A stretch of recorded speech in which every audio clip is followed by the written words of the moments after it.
Let's now turn our attention to cloud security and governance benefits. This is of high importance to enterprises, and security and governance just become a core fundamental requirement before workloads can be moved into the cloud. But let's talk about those benefits at a high level. Ultimately, by leveraging cloud features and capabilities, organizations can achieve a higher level of security in the cloud compared to what they might be able to attain with on-premises solutions. And this is especially true if they lack the resources to manage and maintain advanced security postures independently. So there's a lot there, but what does that mean in principle? Well, essentially, it's very, very difficult to put all the security controls, all the defense systems in place, all the identity solutions, all the key management systems in place. And cloud provides a number of these solutions out of the box, ready to go, which makes it easier for the day-to-day administrator, the security team inspector, and the team involved with governance to really take care of these components to ensure a good security posture. We also have that shared responsibility model.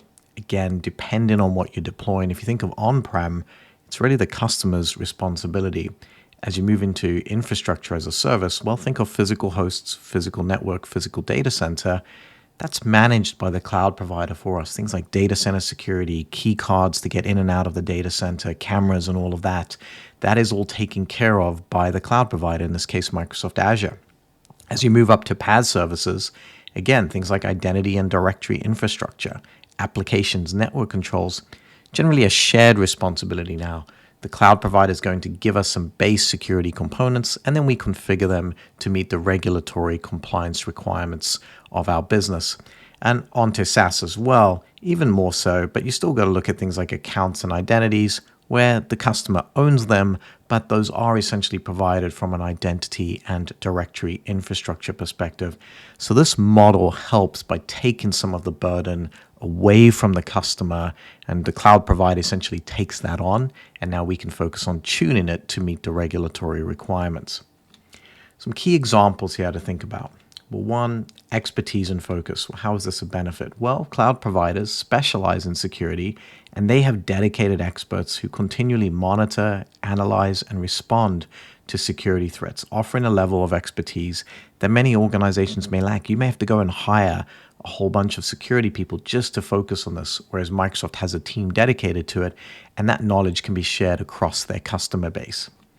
Compliance and certification. This is critical. Cloud providers often comply with various international and industry-specific security standards and certifications. There is a whole page on Microsoft's certifications, how they meet them, how they can attest to those, and this is very important to end users. Infrastructure security. The underlying infrastructure of cloud services is secured with multiple layers of protection. So think about intrusion detection, prevention systems, firewalls, and anti-malware solutions. These can come as part of the platform and applied to the workloads in the cloud, but also to the platform as a whole. So think again about manageability of the cloud. There's security there, and then there's tools to help you with manageability of workloads in the cloud. And again, a big benefit for security here. Regular updates and patch management. So cloud providers routinely update and patch their systems to address vulnerabilities and enhance security. So they're basically taking care of host patches that your VMs run on top of and the PaaS services run on top of. They're going to notify you of patch requirements when they come out and when they're doing that maintenance. And this is all part of keeping systems up to date to prevent them being exploited by malicious actors. These are just four of many, but the concept here from a benefit is cloud, by providing these core fundamental capabilities, is a benefit to security and governance as well.